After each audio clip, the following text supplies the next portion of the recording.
Yeah, really like where our team's at right now, and we're practicing well today aside. Um, we've had great consistency and effort and production, and I really like what I see with this group. So there we go. Let's get. The group you have, with the experience they have, the skill set they have, what are the things that you're looking for that makes you say things are going well? What are the, generally speaking, the types of things that happen with where this group is at where you say that wasn't our best day?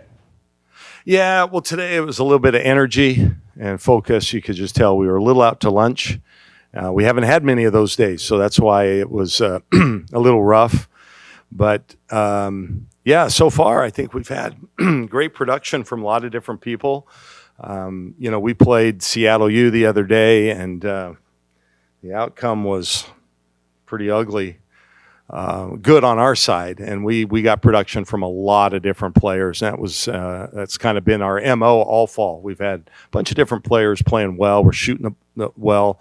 In fact, in the 40-minute scrimmage, we had a morning session with Seattle U, about an hour and a half, offense, defense, situations, and then we had an afternoon 40-minute game. Big Ten officials came in, and we were 19 of 25 from the three-point line. Defensively, we were on point. We played really well. So that's kind of been our MO all fall. We're shooting it well. Our pace has been really good. We're trying to get out and run a lot more. Defense, we're creating some turnovers. I think that night we had 19 steals. We converted 13 of those into baskets. So, yeah. Sorry, no. On that production, last year you guys had a lot of depth, especially when injuries kind of came away and you weathered the storm. Do you feel like you have even more depth this year to where we could see even more production all across the board from the bench? I do. Right now, we have 12 players that I would feel very comfortable in playing. The cream is starting to rise, though. We have some players that are clearly winning some spots, and we're honing in on that starting five. I think I've got 4 of the 5 figured out right now. There's still a battle for one of the positions, but I don't think that's going to matter. I truly do think we're 9 or 10 deep in terms of, like, in crunch time, we'd feel good with any of those players out on the court. So, as a coach, it's good and bad. It's a good luxury to have. Sometimes it's tough because a lot of kids want to play and feel like they should play and are capable of playing, but you only have 200 minutes to play. You talked a little bit already this year about how much confidence you have and the reasons you're going to a 4-guard lineup. What have you seen in that Seattle U scrimmage and then just in practice so far that gives you that confidence that you can go out and do that? Well, it's funny. Yeah, we're playing certainly a kind of a 5-out offense, really. But I thought our strength was going to be in our guards, and definitely it is. We've got some that are really playing well. Sophia Bell has been incredible this fall, playing well at both ends of the floor. Both Katie Fiso and Elisa Mevius, I think, at the point, and even AT Estera, we're really good at the point.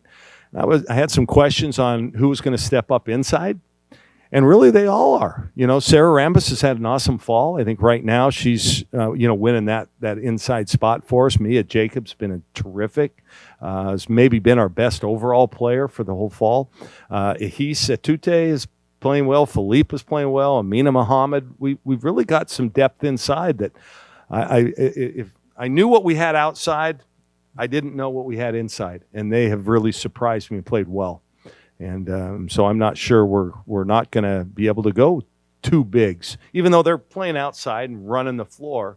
We're not going to be a traditional back to the basket with a player, but we're going to be, I think, deeper inside than I anticipated. Various reasons that the size of your rotation has kind of fluctuated year to year. And do you have a sense now for how many you want to play regularly, at least right off the bat? Yeah, I think early in the season we're going to try and play as many as 10 to 12 a game. I mean, that's just, obviously by the time you get to conference that you limit that to 8 or 9. Realistically, I mean, everybody can play, but in the rotation. And I assume that'll happen again. The size of obviously Philly, this offseason, right? A dominant defensive presence, right? That could hold that 5 spot and kind of, control the paint. How have you had to adjust when you lose someone like that with the personnel that you have? You maybe don't have that size that you obviously had over the last couple of years. Well, without that size, we're less predictable. We're able to do more things. Our posts can really run the floor, which makes them, I think, a threat. And it allows us to do a lot more defensively. We're trapping a lot more. We're sprinting. We're changing our defenses. We're spreading our defense out. We're doing a little bit more full court. We're just trying to create some havoc because we do want to get up and down the floor. And if we can create some offense off our defense, then I think we'll be at our best in that kind of a game. You talk about one more. Talk Yeah. about defense. Just Elisa has really stood out there, especially in steals. How do you develop as a defensive player, especially at the Garden, and how is she leading that? Well, I think it starts with the system and what we're trying to do. We've given our kids a lot of freedom in terms of when they can go trap, and double team the ball, things like that. And then what we're trying to do is get everybody else in tune to, when they see that trap, what angles they need to take and players they need to take away, and that's allowing us to get up and down the court. I think we're in great shape right now. I love that. That's always a question early in the year, are we in good enough shape? But we've been running. We've had everybody healthy for the most part the whole fall. Sammy Wagner's been out for a while because of I think a wrist or hand or something like that. I'm not sure exactly what it is, but she had surgery.